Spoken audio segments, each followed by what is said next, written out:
Welcome to another deep dive. We're tackling the Bogleheads Guide to Investing today, really aiming to pull out those golden nuggets of wisdom specifically for you, our listener, kind of like your cheat sheet to leveling up your investing game. Exactly. And we're diving into a classic here, published back in 2006, The Bogleheads Guide to Investing by Taylor Larimore, Mel Lindauer, Michael LaBouffe, and of course, the legend himself, John C. Bogle. It's a treasure trove of practical advice, and what I find really interesting is these authors are seasoned investors, many of whom are self-taught, guided by those core Boglehead principles, really embodying John Bogle's philosophy. The book itself is a tribute to Bogle, the founder of Vanguard. His influence on the world of investing, well, it's pretty much undeniable. And for you listening in, this deep dive is about extracting those key Boglehead strategies, those things that can actually make a real difference in how you approach investing. We're stripping away the complexity, aiming for clarity and actionable steps you can take. The book's central theme revolves around keeping costs low, being tax smart, and honestly, just making investment choices that make sense. So let's unpack this Bogleheads approach. Let's start with their foundation. They call it choosing a sound financial lifestyle, and it really resonated with me how they contrasted three very different approaches to handling your money. Yeah, those different lifestyles they sketch out. You've got the borrowers, then the consumers, and then this sort of implied goal, the keeper. Yeah. It's fascinating. They introduced this couple, Bill and Betty, the borrowers, and they're all about instant gratification. Loaded up on credit cards, the latest car, expensive jewelry. They have this huge house with an interest-only mortgage. They're even using home equity loans to fund things like, get this, a luxury cruise. Seems very unsustainable. And that's the crux of it, right? Their whole way of life is balanced on this mountain of debt. What happens if Bill loses his job or interest rates spike? The whole thing could unravel. It's spending money you haven't even earned yet. Then you've got Chad and Kathy, the consumers. They're not drowning in credit card debt, which is a plus, but they're living paycheck to paycheck, barely scraping by. No real savings, no long-term plan. So sure, they might appear more stable on the surface, but they're also vulnerable to life's curveballs. And if things go south, they could end up relying solely on government assistance for retirement. Not exactly ideal. It really highlights a crucial point. They might not be racking up high interest debt, but they're not building wealth either. Their income is basically going towards immediate needs and wants, leaving very little for future financial security. And then there's this idea of the keeper, the lifestyle the Bogleheads sort of champion throughout the book. It's not spelled out in a neat story like the others, but it's woven throughout their advice. They're focused on something more substantial than just your income. Precisely.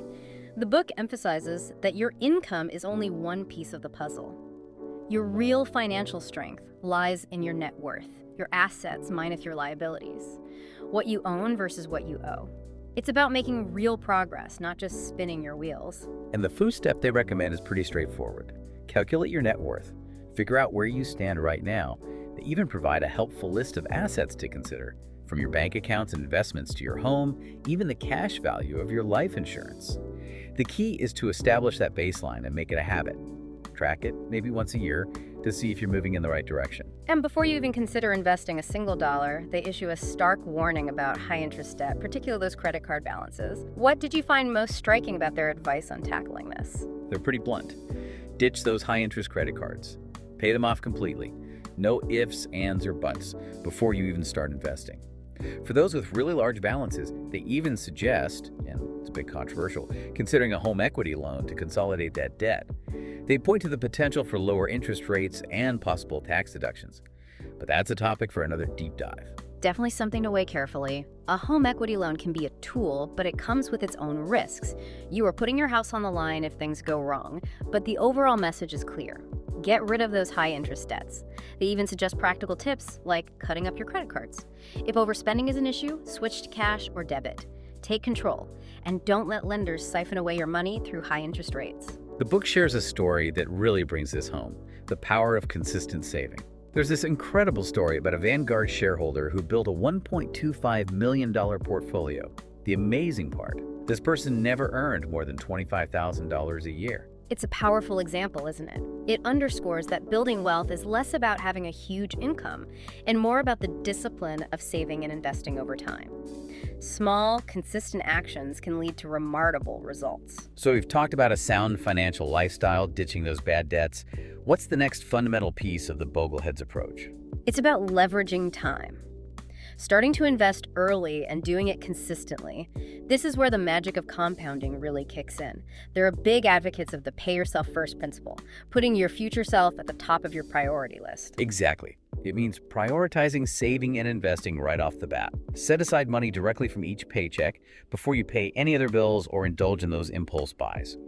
The book suggests aiming for at least 10% of your income, and I think it's brilliant how they emphasize that cutting your spending can actually have a larger impact than trying to earn more. Every dollar you save is a dollar that isn't taxed away. And they really hammer home the importance of those employer matching contributions to retirement plans. Like you said, it's free money, a guaranteed return that you absolutely shouldn't miss out on. Couldn't agree more. And for anyone feeling like they can't save much right now, they have a great suggestion. Commit at least half of any future pay raises to your investments. It allows your lifestyle to improve over time, but at the same time, you're supercharging your wealth building efforts. This frugal mindset extends to everyday expenses too. They have a pretty strong opinion about buying cars. Oh yeah, they're not big fans of buying brand new cars. You know, the ones that lose a ton of value the minute you drive them off the lot. They advocate for buying good quality used cars with cash. This strategy can significantly reduce your transportation costs. They estimate potential savings of around $2,500 a year compared to financing a new mid-price car. Those savings could be even higher if you're tempted by luxury vehicles or gas guzzlers. It really showcases how aligning your spending with your long-term financial goals can make a difference. They also make a clear distinction between bad debt and good debt. They're obviously not fans of consumer debt, especially those high-interest credit cards. But what falls into that good debt category? For the Bogleheads, good debt is borrowing at low interest rates, ideally for things that are likely to increase in value or boost your earning potential down the road. Things like a home, a rental property, maybe funding your education or starting a business. But those low interest rates and the expectation that your investment will generate a return higher than the interest you're paying are key. What I find refreshing is that the authors openly admit to making their share of investment blunders before they learn these principles. It makes them relatable, right? Their experiences prove that financial success isn't about being perfect. It's about constantly learning and sticking to good habits. So we're diligently saving, but where should our hard-earned money actually go? That brings us to the next big area the book tackles, really understanding the different investment options out there. This is where they break down the basics of stocks, bonds, mutual funds, those fund-to-funds, exchange-traded funds, or ETFs, and annuities. Even if you're primarily investing in mutual funds, they stress that understanding the fundamentals of these underlying assets is crucial. It's about being an informed investor. And the Bogleheads definitely have a soft spot for mutual funds, especially for the average investor. Let's start with bonds. What are the essentials that investors should know about bonds? They delve into the different types of U.S. Treasury securities, T-bills, T-notes, T-bonds, and TPS, and they explain that you can buy them directly through the treasurydirect.gov website. Though they do mention this isn't the typical way to hold them in a tax-deferred retirement account, they also touch on U.S. savings bonds, which are available through Treasury Direct as well. What about municipal bonds? When do those make sense for an investor? Munis, as they're often called, are interesting because the interest they pay is exempt from federal income tax. Sometimes you can even dodge state and local taxes too, depending on where you live and where the bond was issued. This tax-free income can be really attractive for people in higher tax brackets who are investing outside of their retirement accounts. But there's a trade-off. Munis usually have lower yields compared to similar taxable bonds. The book also dives into bond maturity and duration, particularly when it comes to bond mutual funds. Why is it important for investors to pay attention to these? An individual bond has a set maturity date when you get your principal back. Bond funds are a little different. They're constantly buying and selling bonds, so they have a weighted average maturity of all the bonds they hold. This gives you an idea of whether the fund is focused on short-term, intermediate-term, or long-term bonds. Duration is a bit trickier, but it's essential. It measures how sensitive a bond or a bond fund's price is to interest rate changes. The relationship is inverse. If interest rates go up, bond prices and bond fund values go down, and vice versa. Duration tells you, roughly, how much the value might change for a 1% interest rate move. The book uses a seesaw analogy to visualize this, which I think is helpful. So even though a bond fund's net asset value, NAV, might drop when interest rates go up, the yield, the income it generates, actually goes up. How do these two things play out over time? The increased yield can offset that initial drop in value. It usually takes a period about equal to the fund's original duration to potentially recover that initial loss through the higher interest payments. But it's important to keep an eye on that duration. It can change over time as the fund manager buys and sells different bonds. Let's move on to annuities. The Bogleheads discuss several types. Can you break down the key differences and what's their overall stance on them? Annuities are basically contracts with insurance companies. You give them money and they promise to pay you back in a certain way. They come in a few flavors: fixed, variable, and immediate. Fixed annuities are marketed as being similar to bank CDs, but the book cautions against some of the downsides. Those tempting teaser rates often drop significantly after the initial period, and some come with those hefty surrender fees that can lock you in, even if interest rates become more attractive elsewhere. So what about immediate annuities? How do those work? Immediate annuities provide a guaranteed stream of income that starts pretty much right away. It can be for your lifetime, for the joint lifetimes of you and your spouse, or for a set period. They offer protection against outliving your savings. But typically, you can't get your principal back once those payments start, and checking the financial strength of the insurance company is a must. Variable annuities seem more complex. What's important for investors to understand about them? Variable annuities offer tax-deferred growth, which can be tempting.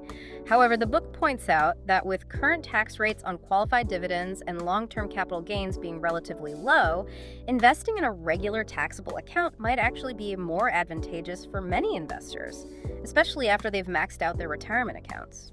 They do mention that there are lower-cost variable annuities available these days. Companies like Vanguard offer them without those pesky sales charges or surrender fees. And it might be possible to do a tax-free 1 in 35 exchange to move from a high-cost annuity to a lower-cost one. A cautious approach to annuities, then. Now, another fundamental principle they emphasize is safeguarding your buying power over time. How does inflation fit into this? They don't sugarcoat it. Inflation is a silent thief. It slowly but surely erodes the value of your money. They use some powerful examples to demonstrate how much the purchasing power of $1,000 has shrunk over different periods in U.S. history. You need to invest not just to maintain your principal, but to actually grow it faster than inflation. Only then can you maintain or even increase your future spending power. Which takes us to another core Bogleheads principle: keeping those investment costs low. This seems to be a recurring theme throughout the book. Why is it so crucial? Think of it like a horse race. Every dollar in fees and expenses is like adding extra weight to your jockey. The more weight you carry, the harder it is to win. They dissect the various costs associated with mutual funds, starting with sales loads, those upfront fees you pay when you buy into a fund, or the back-end loads, sometimes called contingent deferred sales loads, which you pay when you sell, or the level loads, which are ongoing fees. Their advice is straightforward. Just say no to load funds. So what about those ongoing costs, like the expense ratio? The expense ratio is basically the annual cost of running the fund as a percentage of your investment. It includes management fees, those 12B1 fees, which sometimes cover marketing and distribution, and other operating expenses. Things like custodial fees, legal fees, and accounting fees. The SEC defines a no-load fund as one with 12B1 fees of less than 0.25%. The point the Bogleheads drive home is that these seemingly small annual costs compound over time and can take a substantial chunk out of your returns. They also mention turnover within a fund. How does that impact costs? Turnover is a measure of how frequently a fund buys and sells its holdings. A higher turnover generally means more trading, which can lead to more transaction costs. These costs are often hidden from view, embedded in the fund's overall expenses. They also advise steering clear of wrap fees, which are additional fees charged by brokerage firms on top of the expenses of the mutual funds you own. Essentially, you're paying twice for management, which they view as unnecessary. The statistics they share about how costs can impact your long-term returns are quite eye-opening, aren't they? Definitely. They point out that historically, the total annual expenses of the average U.S. equity mutual fund have significantly eroded the overall stock market returns. This means the average investor ends up with a lot less than what the market itself returned. It really underscores their belief that minimizing costs is one of the most reliable ways to improve your investment outcomes. So the Bogleheads' approach to cost is clear. Avoid load funds, seek out those low-cost index funds, always read that prospectus to understand the fees, pay attention to a fund's turnover, and steer clear of wrap accounts. Now, we've talked about costs, but what do they consider the biggest cost you'll face as an investor? Taxes. They even quote Sir John Templeton, who was laser-focused on maximizing after-tax total returns. It's not just about how much you earn, it's about how much you keep after the taxman takes his share. They even include an example from a Charles Schwab study tracking returns over 3 decades. It demonstrates how significantly taxes can reduce the growth of your investments in a taxable account compared to a tax-advantaged one. The difference was staggering. It really drives home the point. It's not just about returns, it's about what you get to keep after taxes.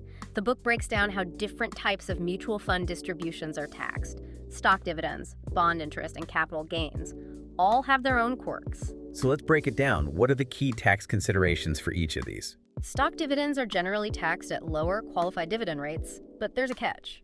You have to hold the stock for a certain amount of time to qualify. Non-qualified dividends, on the other hand, are taxed as ordinary income, meaning you'll pay your regular income tax rate on them. Bond interest almost always is taxed as ordinary income, at your marginal rate. This is why they recommend holding taxable bonds within tax-sheltered accounts like 401ks or IRAs whenever possible. Capital gains, the profits you make when you sell an investment, are taxed at either short-term or long-term rates, depending on how long you held the asset. Those long-term rates are much more favorable, so holding onto your investments for longer than a year can make a big difference. They mentioned something called mutual fund tax bombs, which sounds pretty ominous. What exactly is that? It's a situation where a mutual fund, maybe one that's actively managed or experiencing high shareholder turnover, realizes a bunch of capital gains. They then distribute those gains to the remaining shareholders. This can hit you with a big tax bill, even if you haven't personally sold any of your shares in the fund. It underscores the importance of considering a fund's potential tax efficiency, particularly if you're holding it in a taxable account. So how can investors gauge how tax efficient a fund might be?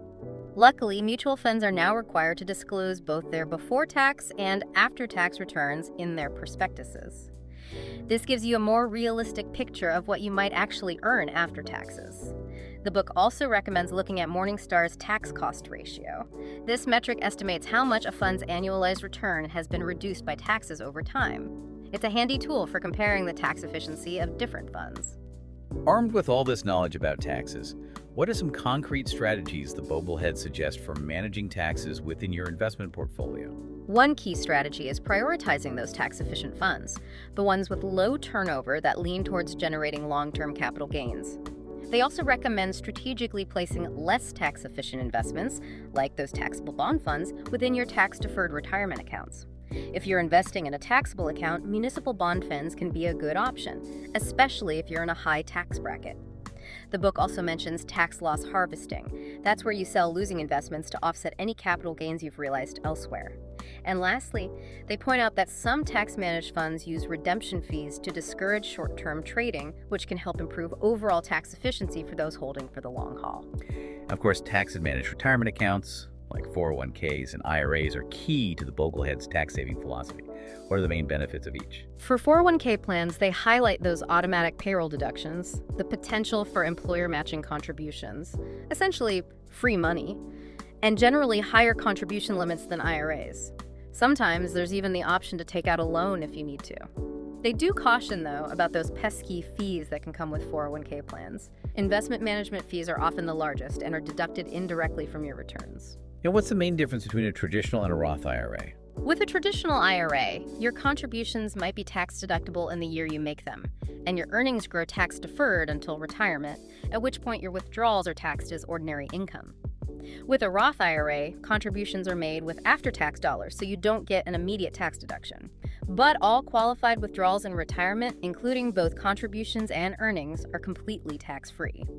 The book highlights some other Roth advantages. No required minimum distributions during your lifetime. You can withdraw your contributions tax-free and penalty-free at any time, and the potential for tax-free growth makes it a powerful tool for long-term planning. They even touch on Roth IRA conversions, where you can move money from a traditional IRA to a Roth IRA. Keep in mind there are income limitations, and you will owe income tax on the converted amount in the year of conversion. We're being cost-conscious and tax-savvy. What's the next important step in building a solid Boglehead portfolio? It's diversification. Specifically diversifying your stock holdings and then further reducing risk by adding bonds to the mix. It's about not putting all your eggs in one basket. The book makes a great point that just owning a bunch of different stocks doesn't necessarily mean you're well diversified. What's the key to truly minimizing your risk? It's about broad market diversification. Owning a slice of everything, basically.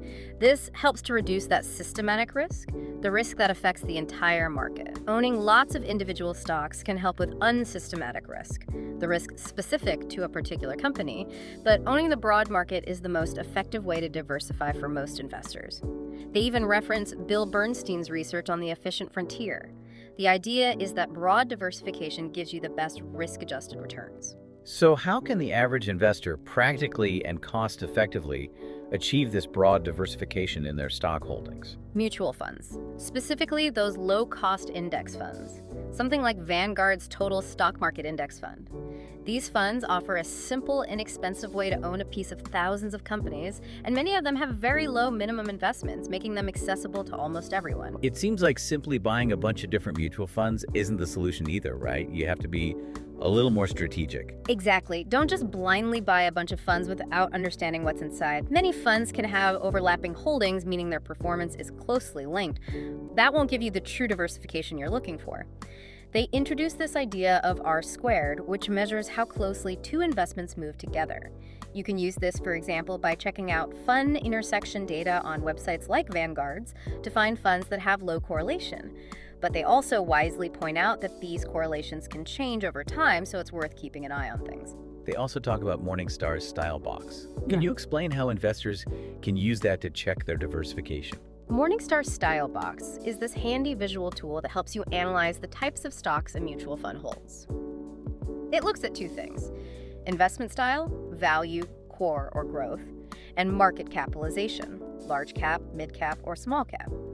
You can see where your different stock funds fall on this 9-box grid and see if you might be overweighted or underweighted in certain areas. They do point out that large cap stocks tend to dominate the US market, and some believe that overweighting value stocks and small cap stocks might offer less volatility and potentially higher returns in the long run, though it's a bit of a debated topic. But the Style Box is a free tool you can find on Morningstar's website. The Bogleheads are big advocates for including bonds in your portfolio too. What's the main reason for that from a diversification standpoint? Bonds tend to act differently than stocks. When the stock market dips, high-quality bonds often hold their value or even go up a little. It's like ballast for your portfolio, smoothing out that roller coaster ride. The book points to a table that shows how different portfolios with varying mixes of stocks and bonds performed during the 2000-2002 bear market. The risk reduction from bonds is pretty clear. They even suggest new investors consider a larger allocation to bonds at the start as a form of worry insurance. So how do you determine the right mix of stocks and bonds, that all-important asset allocation for your situation? They offer a few approaches. There's Jack Bogle's simple rule of thumb: hold a percentage of bonds equal to your age.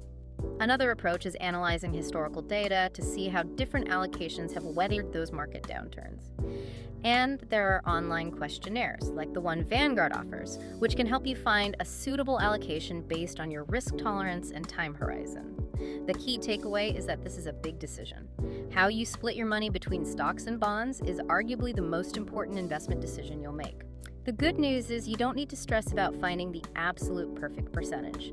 Minor variations aren't going to make a huge difference. For those with smaller portfolios, what do they recommend when it comes to choosing bond funds? They like to keep it simple.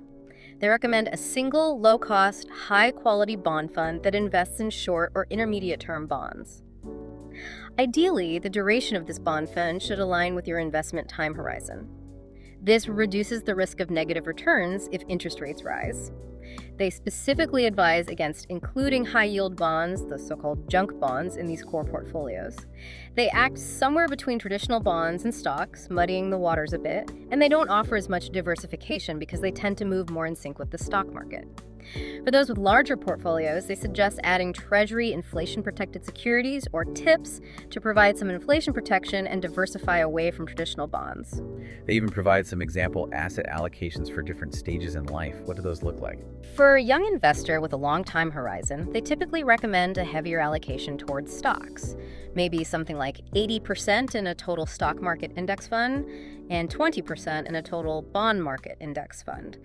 For someone closer to retirement, a more balanced approach might be appropriate. Maybe a mix of large-cap U.S. stocks, small and mid-cap U.S. stocks, some international exposure, maybe some real estate investment trusts, REITs, and then a mix of different bond funds, including those intermediate-term bonds and TIPS. Once you've built this diversified, low-cost portfolio, what are the two big no-nos that the Bogleheads caution against? Those would be performance chasing and market timing. The book is very clear that these are hazardous to your wealth. Index funds, by design, are rarely those top performers in the short term. What's the Bogleheads' perspective on this? They argue that while index funds might not always be at the very top, they're rarely at the bottom either. Their focus is on meeting your long-term financial goals. It's not about trying to get rich quick or hitting home runs with risky bets. They even question how useful past performance data is for predicting future success, despite how readily available and often misleading it can be. The research they cite on whether a fund's past performance is a good indicator of future results is pretty convincing. Absolutely. Studies from various sources show a consistent lack of persistence in top mutual fund performance. Even those high-flying funds often fall back to earth, and the top-performing asset classes in one decade are often the laggards in the next. That mandatory disclaimer, past performance is no guarantee of future results, is there for a reason. Speaking of trying to predict the future, what's their take on market timing? Trying to buy low and sell high, anticipating those market swings. They actually quote the Motley Fool on this one. Market timing is virtually impossible to do successfully on a consistent basis. They talk about the constant flood of market predictions in the media. Everyone's got an opinion, but the reality is no one has a crystal ball. They even discuss those financial newsletters that promise to beat the market with their timing strategies. Studies have shown a pretty dismal track record for these predictions. And then there's the cautionary tale of Doug Fabian, who made his market timing calls very public and ended up underperforming significantly. It highlights the danger of trying to time the market. It seems like even relying on those expert stock picks might not be a winning strategy. They mention a study that tracked stock recommendations from a popular show called Louis Rukeyser's Wall Street Week. The research showed that those expert picks, on average, actually underperformed the market over a 10-year period. This really underscores how even small differences in returns compounded over time can make a huge difference, especially in those taxable accounts. The Bogleheads even ran their own contest where people tried to predict the Wilshire 5000 index, and the average prediction error was substantial. It's tough to predict the market, even for the pros. They include some strong words from well-known financial experts about market timing, too. Oh, yeah. Pat Dorsey, who was with Morningstar, called it market timing bunk. The legendary Benjamin Graham, after a long career on Wall Street, said he'd observed that people simply don't succeed in forecasting the market. Even Warren Buffett, one of the most successful investors ever, has famously stated that inactivity strikes us as intelligent behavior. When it comes to investing, sometimes doing nothing is the best course of action. So the message is clear. Focus on building a sound investment plan and stick with it, rather than trying to jump in and out of the market based on those short-term predictions. Now let's shift gears and talk about some specific financial goals. The book has a whole chapter dedicated to investing for college. What are some of the options they cover? They really emphasize the importance of starting early and being aware of those unique rules, limitations, and tax implications of different college savings options. And the choices you make can even affect your child's eligibility for financial aid. They touch on custodial accounts, UTM, AUDMA, Coverdell Education Savings Accounts, ESA, 529 qualified tuition plans, QTP, using U.S. savings bonds through the Education Savings Bond Program, withdrawing from IRAs, and even using personal savings in the parents' names.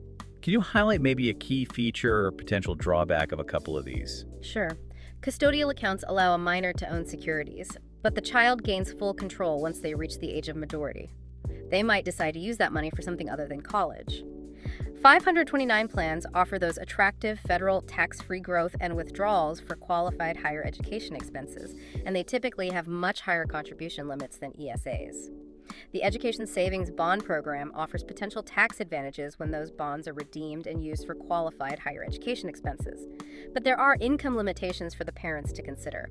Interestingly, these bonds aren't subject to those sunset provisions that sometimes affect other education savings plans, so they can keep growing tax-deferred for up to 30 years if you don't need the money right away. Another major life event with big financial implications is coming into a large sum of money unexpectedly. A windfall. What's the book's advice on navigating that? They expand the definition of windfall beyond just winning the lottery. They include things like inheritances, divorce settlements, lawsuit payouts. They stress that these events are about more than just money. They can impact your sense of freedom, your social status, and the choices you make. And of course, taxes are a major consideration. They point out that a $1 million windfall could easily shrink to $600,000 or less after you factor in federal and state taxes. So how much annual income could that after-tax windfall generate? Let's say, hypothetically, you're left with $600,000 after taxes. Using the 4% rule, a commonly cited guideline for withdrawing from a balanced portfolio to maintain your principal over time, that $600,000 could generate around $24,000 per year before taxes. It's a reality check that even a large windfall might not mean a drastically different lifestyle. They also present the alternative of investing the entire windfall for long-term growth. They show how powerful compounding can be. A $600,000 windfall, invested in earning an average annual return of 8%, could potentially double in just 9 years, and in 20 years, grow to almost $2.8 million. So there's a trade-off between immediate income and long-term growth potential. They recommend calculating the after-tax amount, estimating the potential annual income it could provide, and then comparing that to its potential future value if left to compound. They're big on seeking professional advice when dealing with a large windfall. What's the reasoning behind that? Unless you're well-versed in financial planning, estate planning, and tax laws, dealing with a large sum of money can be tricky, and you could easily make costly mistakes. And they caution against seeking unbiased advice from those who are incentivized to sell you specific products. It's important to separate advice from product sales. That brings us to the question of whether anyone needs a financial advisor. What's the Bogleheads' take on that? They share a story about a broker who had a rather cynical saying that really highlights the conflict of interest in commission-based financial advice. The broker and the brokerage firm make money regardless of whether their clients succeed or not. They emphasize that financial literacy is crucial, whether you choose to manage your own investments or hire a professional. It's about empowering yourself with knowledge. They list quite a few financial professional designations in the book. Are some of these more meaningful than others? Absolutely. While many designations exist, they specifically recommend looking for advisors with the CFA, Chartered Financial Analyst, or CFP, Certified Financial Planner designation. These typically involve a high level of education, experience, and adherence to ethical standards. Simply having financial professional or financial planner on your business card doesn't necessarily guarantee that level of expertise or fiduciary responsibility. What advice do they offer for finding the right advisor if someone decides to go that route? They recommend seeking out fee-only advisors. Their compensation structure minimizes those conflicts of interest. Check their qualifications, their experience, understand their investment philosophy, how they get paid, and whether they have that fiduciary duty to act in your best interest. And are they selling products for a commission? It's also a good idea to ask if their firm is a member of the SIPC, the Securities Investor Protection Corporation, which provides a layer of protection for investors. Most importantly, take your time and don't feel pressured to hire someone right away. Once your investment portfolio is in place, it's not just a set it and forget it scenario, is it? They talk about the importance of tracking your progress and rebalancing when necessary. Absolutely. Monitoring your portfolio's performance and your current asset allocation is crucial. It helps you stay on track. Rebalancing involves periodically selling some of your investments that have performed well and buying more of those that haven't done as well, bringing your asset allocation back into alignment with your target. It forces you to sell high and buy low, which is always a good strategy. Why is maintaining that target asset allocation so crucial for long-term success? It helps you manage the overall risk level of your portfolio. The book uses the dot-com crash as an example, investors who were heavily invested in tech stocks and didn't